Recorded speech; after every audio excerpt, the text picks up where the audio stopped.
Bansal physics classes में आप लोग का स्वागत है।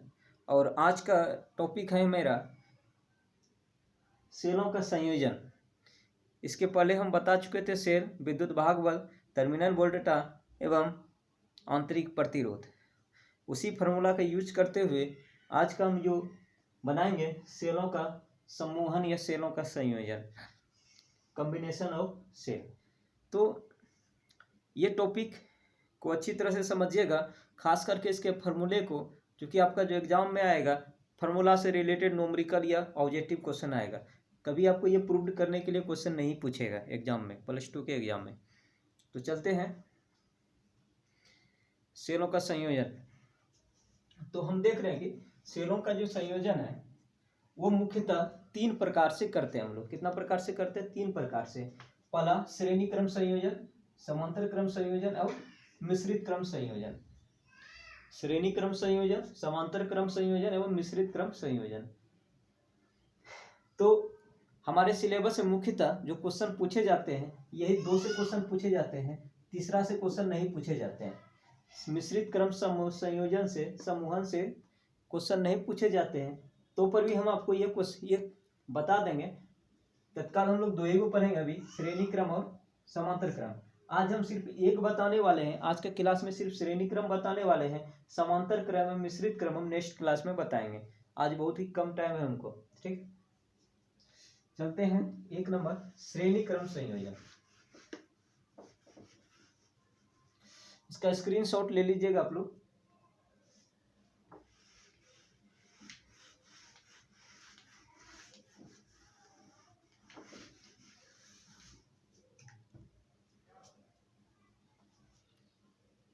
श्रेणी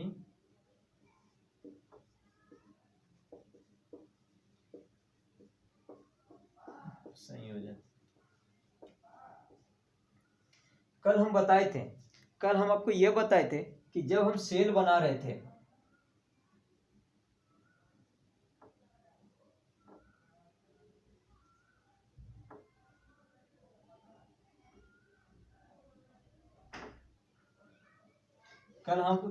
जब हम सेल बना रहे थे, ये सेल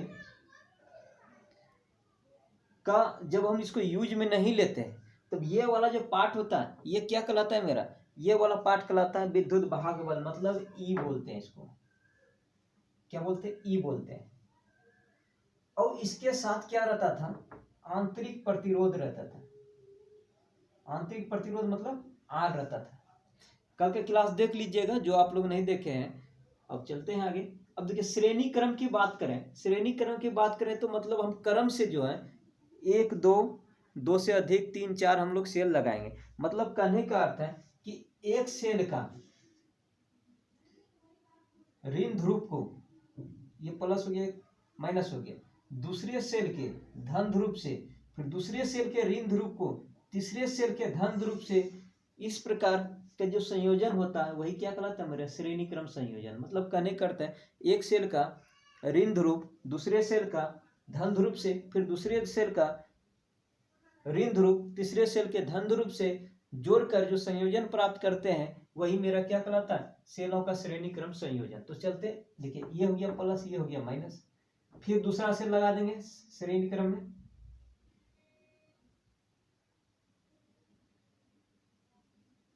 ये प्लस ये माइनस, इसका भी आंतरिक प्रतिरोध होगा। फिर तीसरा लगाएंगे,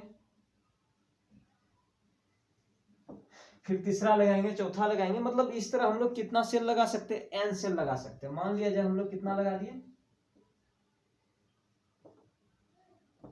n सेल।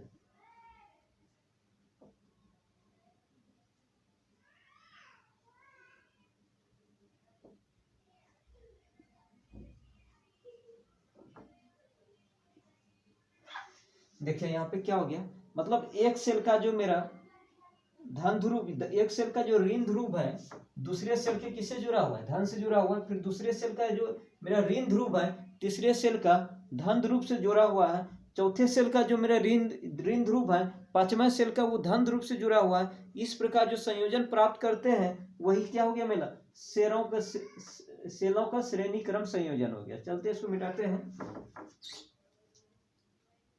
यहाँ पे कितना सेल है, n सेल लिए, n सेल, अगर एक सेल का विद्युत वाहक बल E है तो कुल सेल का कितना होगा, यहाँ पे कितना सेल है, n है, तो कुल विद्युत वाहक हमको कितना मिलेगा, n ही मिलेगा। समझिएगा आराम से, एक सेल का विद्युत वाहक बल अगर E है तो यहाँ पे अगर 100 सेल रहेगा, हम बोलेंगे हमारे पास 100 सेल है, कितना है, 100 सेल है, तो 100 सेल का विद्युत वाहक बल कितना होगा, 100 E होगा, होगा कि नहीं होगा। अगर यहाँ पे n के स्थान पे कितना हो जाएगा, तब 100 हो जाएगा। तो इस चीज को थोड़ा ध्यान से देखिएगा। तो उसी प्रकार अगर 100 सेल है तो आंतरिक प्रतिरोध भी कितना होगा, आंतरिक प्रतिरोध भी कितना होगा, 100 R होगा, मतलब NR होगा। n अगर n सेल है तो उसका विद्युत वाहक बल n ही होगा। अगर आंतरिक प्रतिरोध भी क्या होगा, NR होगा, क्योंकि जितना सेल रहेगा उसका उतना ही क्या रहेगा, मेरा आंतरिक प्रतिरोध रहा है, ठीक है, उसका उतना ही आंतरिक प्रतिरोध रहेगा। तो यहाँ पे क्या किया है, एक सेल तैयार कर लिए हैं। अब इस सेल को क्या करेंगे हम लोग, बाह्य प्रतिरोध से जोड़कर एक बंद परिपथ तैयार कर लेंगे।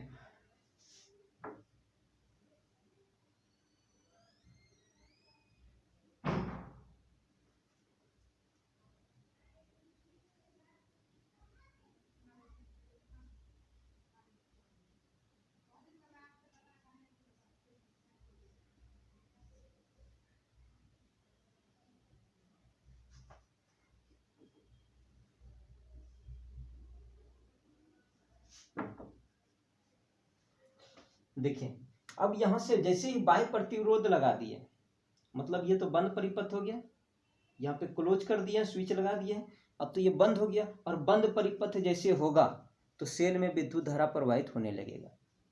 तो सेल में विद्युत धारा प्रवाहित किधर से जाता, माइनस से प्लस की ओर, ऐसे आएगा ना, ऐसे जाएगा, आई आई, यहाँ भी क्या, आई, मतलब सेल में क्या होगा, आई विद्युत धारा प्रवाहित हो जाएगा। आप जानते हैं कि अगर रास्ता धारा अगर नहीं बदलती है तो विद्युत धारा का मान नहीं बदलता है। तो यहाँ पे जितना जा रहा है, तो इस सेल के लिए रास्ता सब एक ही है कि नहीं, जब एक सेल के लिए रास्ता जब एक ही है तो क्या इसके लिए भी वही रास्ता है, इसके लिए भी वही रास्ता है, इसके लिए भी वही रास्ता है, इसीलिए विद्युत धारा का मान सबके लिए क्या होगा, बराबर होगा श्रेणी क्रम में। तो चलते हैं, तो इसको हम लिख लेते हैं। यहाँ पे कितना सेल है, n विद्युत वाहक वाला सेल है, तो इसको लिख लेते हैं। क्या लिखेंगे, माना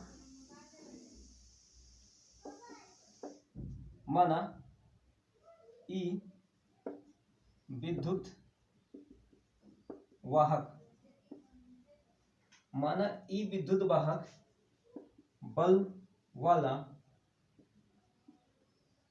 n सेलों को श्रेणी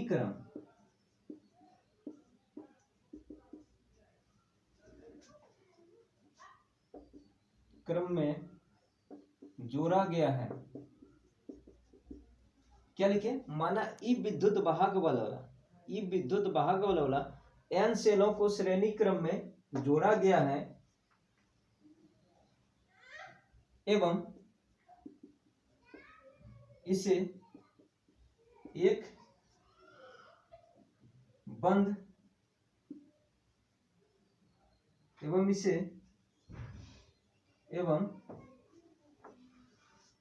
इसके साथ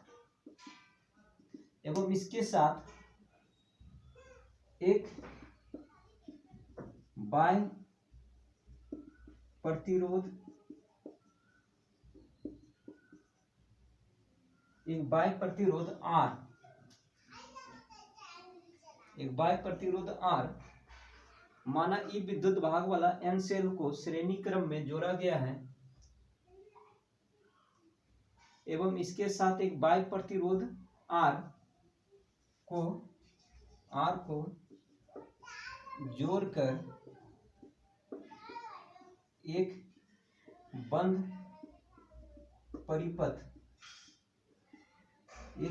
परिपथ प्राप्त करते हैं। ठीक है, यहाँ तक का मेरा कॉन्सेप्ट क्या है, माना ई विद्युत वाहक बल वाला एन सेल है। देखिए एन सेल है कि नहीं, देखिए 1 2, यहाँ पे बीच में क्या लगा दिया, एन सेल है, मतलब इतना सेल है कि हम गिन नहीं पाएंगे उसको, अनंत है, 100 200 300 कुछ भी हो सकता है, एन सेल है। तो उस सबको किस में जोड़े, श्रेणी क्रम में है, और श्रेणी क्रम में उसको क्या कर दिए, फिर बाद में क्या लगा दिए, इसमें बाह्य प्रतिरोध आर लगा दिए, आर लगाने के बाद इसमें स्विच लगा दिए, और स्विच लगाने के बाद क्या हो गया, ये काम करने लगा सेल, और इसमें चूंकि ये बंद हो गया तो विद्युत धारा उसमें प्रवाहित होने लगा।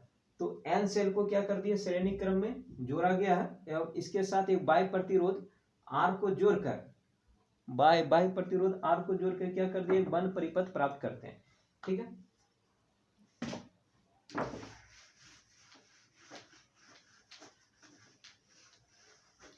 अब यहां पे देखिए, यहां पे क्या घटना हो जाता है, इसको थोड़ा सा आप लोग देखिए।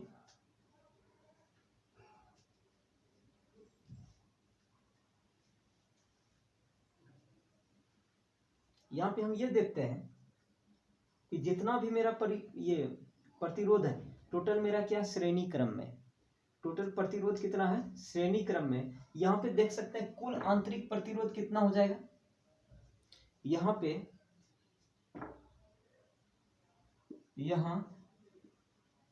कुल आंतरिक प्रतिरोध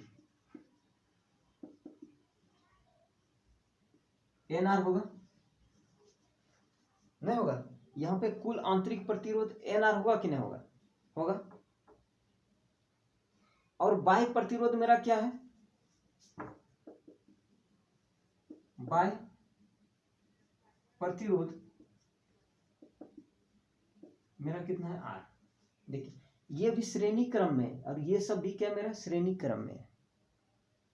तो श्रेणी क्रम का काम क्या है, श्रेणी क्रम का काम क्या है, R1 प्लस R2। तो अगर कुल समतुल्य प्रतिरोध हम ज्ञात करेंगे पूरे सर्किट का समतुल्य प्रतिरोध, तो कितना होगा, NR प्लस कितना होगा, R हो जाएगा। ये सबको ऐड करें, कैसे जाने कि हम ये श्रेणी क्रम में है, तो आप देख रहे हैं कि धारा के दिशा में कोई बदलाव होता है क्या, धारा यहाँ पे गया, फिर यहाँ पे गया, यहाँ पे गया, फिर यहाँ पे गया, धारा की दिशा में जब बदलाव नहीं होता है, तो हम इसके पहले भी ये मास्टर ट्रिक बताए थे, धारा की दिशा में अगर बदलाव नहीं करते हैं तो वो कौन से क्रम में हो जाता है, आपका श्रेणी क्रम में हो जाता है। तो यहाँ पे क्या हो जाएगा मेरा, कुल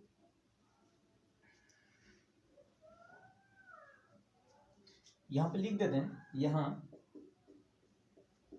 सभी प्रतिरोध श्रेणी क्रम में संयोजित हैं, अतः यहाँ पे सभी प्रतिरोध श्रेणी क्रम में संयोजित हैं, अतः परिपथ में जुड़े सभी प्रतिरोधों का समतुल्य प्रतिरोध,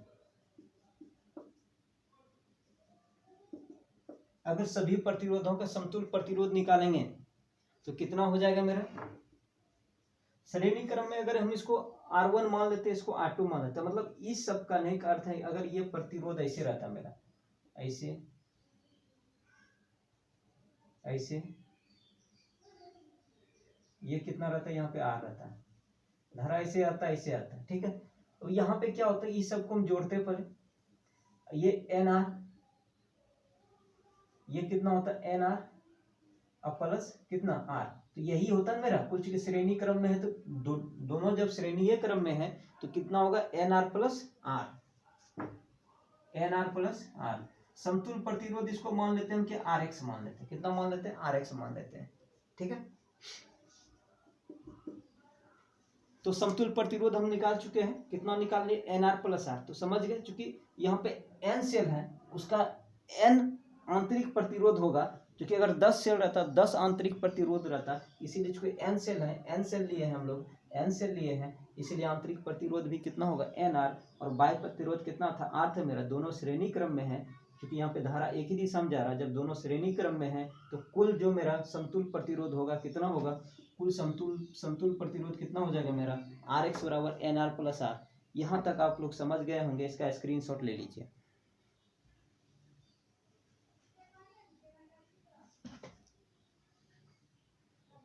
यहाँ तक दिखाई दे रहा है ना?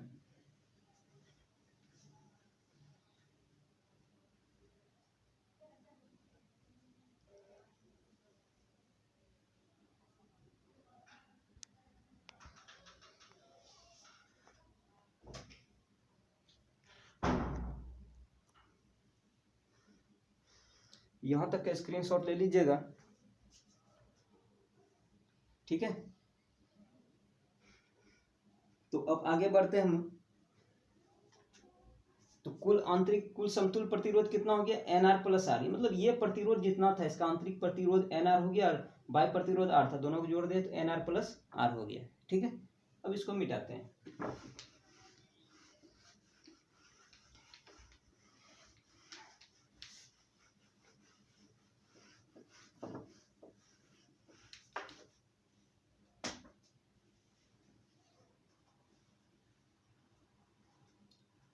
अब देखिए, इस परिपथ में कुल विद्युत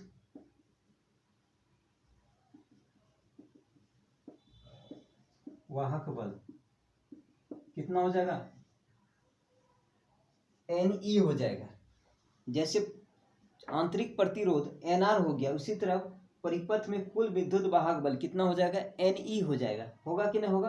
क्योंकि यहाँ पे अगर N का मतलब हो गया संख्या, जितना 1 2 3 4 5, अगर हम बोलेंगे 100 सेल है या 200 सेल है, 200 गुना E हो जाएगा कि नहीं? मतलब 200 सेल हो गया, 200 सेल का ये क्या हो गया? विद्युत वाहक बल हो गया। तो उसी प्रकार अगर 200 अगर सेल होगा तो 200 उसका क्या होगा? आंतरिक प्रतिरोध होगा। अगर N सेल होगा, N विद्युत वाहक, उसका NR हो जाएगा। तो समझ गए आप लोग? अब तो डाउट नहीं रहना चाहिए। तो कितना हो गया? कुल विद्युत वाहक बल NE हो गया। कल आपको हम एक फॉर्मूला बताए थे, याद कीजिए वो फॉर्मूला। हम आपको एक फॉर्मूला बताए थे कि E जो होता है ना, V प्लस IR होता है। कल का फॉर्मूला आप लोग देखे होंगे, E बराबर जो होता है V प्लस IR होता है। इस कॉन्सेप्ट को समझ गए होंगे आप लोग। अब अच्छा, इसको अगर हम तोड़ना चाहें तो E बराबर क्या होगा? IR plus IR। कोई दिक्कत नहीं। हम इसको क्या करते हैं, अगर N सेल है, I कॉमन ले लेते हैं, छोड़िए बाद में लेंगे। अगर हमारे पास अगर यहाँ पे अगर अभी N सेल रहता, N सेलों के लिए कितना? N सेलों के लिए, N सेलों के लिए कितना हो जाता बताइए? N सेलों के लिए कितना हो जाएगा? NE IR plus INR। यहाँ पे N लग जाएगा, क्योंकि N आंतरिक प्रतिरोध तो होगा N सेल के लिए। तो जब हम इसको सॉल्व करेंगे तो क्या होगा? I कॉमन लेंगे तो NR प्लस कितना हो जाएगा? R हो जाएगा ना? होगा, क्योंकि NR यहाँ पे क्या हो जाएगा? आगे लिख देंगे या ऐसे लिख सकते हैं, I बराबर R प्लस NR लिख देंगे। अभी हम यही कॉन्सेप्ट हम लिखने वाले हैं। यहाँ पे इतना लंबा नहीं करना वीडियो को, बस यही कॉन्सेप्ट यहाँ पे हम लिखने वाले हैं। तो आप लोग समझ जाइएगा ये कॉन्सेप्ट कैसे हुआ यहाँ पे। तो डायरेक्ट हम क्या लिखेंगे? तो NE बराबर कितना हो जाएगा? I क्या लिखे थे? R प्लस NR लिखे थे ना? NE बराबर I R प्लस NR। इसका अर्थ ये हुआ कि अगर जितना विद्युत वाहक बल वो आपको बताए थे, आंतरिक प्रतिरोध और टर्मिनल वोल्टेज के दोनों के योगफल के क्या हो जाएगा? बराबर हो जाएगा। क्योंकि बैटरी जो मेरा जो उत्पन्न करता है, बैटरी जो यहाँ पे आंतरिक प्रतिरोध में कुछ खर्च कर रहा था और बाह्य जो प्रतिरोध R में कुछ खर्च कर रहा था, दोनों वोल्टेज अगर दोनों को जोड़ते थे तो क्या मेरा E प्राप्त होता था। कल की क्लास में बता चुके थे। यहाँ से क्या हो जाएगा? I का अगर मान प्राप्त करते हैं हम लोग तो कितना हो जाएगा? NE बटे R प्लस NR। ये मेरा सूत्र प्राप्त हो गया विद्युत धारा का श्रेणी क्रम में। तो श्रेणी क्रम यहीं पे समाप्त होता है। इसका दो कंडीशन है, हम उसको बता देते हैं।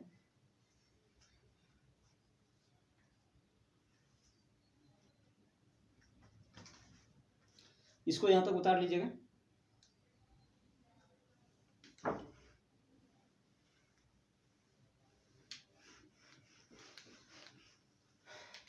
अब इसका शर्त है कंडीशन 1,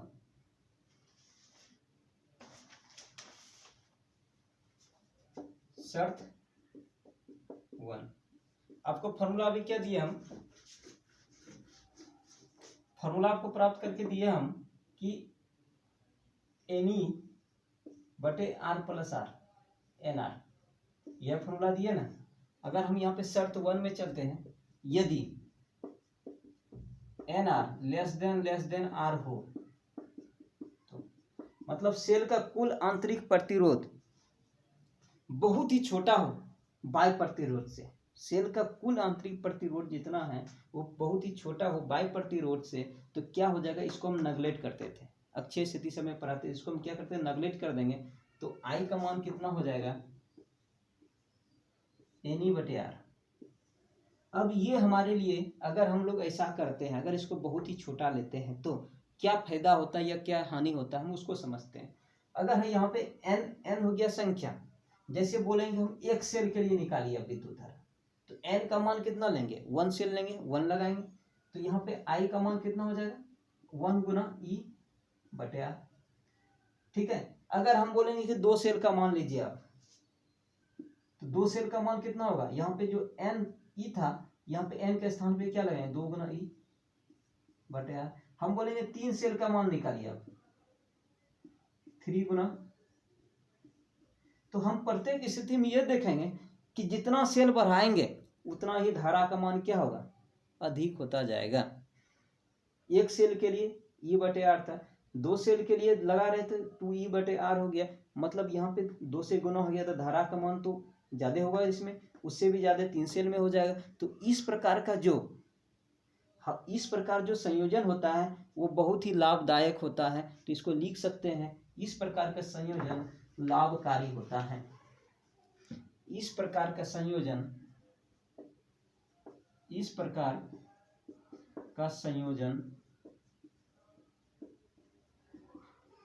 लाभकारी होता है। अब इस चलते हैं शर्त 2। लाभकारी क्यों होता है, क्योंकि इसमें जितना सेल जोड़ते हैं उतना ही धारा का मान क्या होता है, अधिक होता जाएगा। एन सेल जोड़ते हैं तो एन गुना धारा का मान बढ़ता है। तो कहने का अर्थ है जितना सेल जोड़ेंगे उतना ही गुना धारा का मान बढ़ेगा। तो हमको क्या चाहिए, विद्युत धारा का मान अधिक चाहिए। जब विद्युत धारा का मान अधिक चाहिए तो हमको कौन सा क्रम में चाहिए, इस क्रम में बैटरी को लगाएंगे तो वो क्या होगा, संयोजन लाभकारी होगा। क्वेश्चन आएगा कि कौन सा निम्नलिखित में से कौन सा क्रम लाभकारी होगा, तो हम ये वाला फॉर्मूला पे टिक लगा देंगे तो 1 नंबर हमको मिल जाएगा। शर्त 2 इसका जस्ट उल्टा, यदि r less than n r हो तो, मतलब कहने का अर्थ है सेल का बाह्य प्रतिरोध जो है कुल आंतरिक प्रतिरोध से छोटा हो, तो ऐसा कंडीशन में क्या होगा, कि एन ई यहाँ पे क्या होगा, ये जो छोटा है मतलब अर्थ क्या हो, ये नेगलेक्ट कर देंगे इसको, बटे एन आर, तो एन कैंसिल हो जाएगा, ई बटे आर। ऐसा कंडीशन में ये होगा कि सेल में जितना भी विद्युत धारा देंगे वो एक सेल के विद्युत धारा के बराबर हो जाएगा। मतलब कि सेल में अगर 10 एम्पियर जाएगा तो एक सेल का विद्युत धारा भी वो 10 एम्पियर का रहेगा। तो इस प्रकार का जो है एक सेल जितना विद्युत धारा देगा ना, वही पूरा सेल का क्या होगा, इसमें विद्युत धारा हो जाएगा पूरा परिपथ का। तो वैसे कंडीशन में ये लाभकारी मेरे लिए नहीं होगा, यह लाभकारी नहीं होता है। तो यह लाभकारी नहीं होता है। तो यहाँ तक का स्क्रीनशॉट ले लीजिएगा। अगर मेरा तो यहाँ तक का स्क्रीनशॉट ले लीजिएगा, और अगर आपको बिल्कुल अच्छी तरह से समझ गए होंगे तो प्लीज़ आप लोग शेयर कर दीजिएगा और चैनल को ज़्यादा से ज़्यादा शेयर कीजिए, ताकि हमको कुछ ना कुछ बेनिफिट मिले और हम और अच्छी तरह से आप लोग के पीछे मेहनत करें और जो मेरा पॉलिटेक्निक पैरामेडिकल बैच का तैयारी करना चाहते हैं वो प्लीज़ हमारे व्हाट्सएप ग्रुप से जुड़े। उसका भी क्लास हम प्ले स्टोर बना दिए, उसका भी क्लास मेरा चल रहा है। तो आज के क्लास के लिए इतना सा ही रखेंगे। धन्यवाद।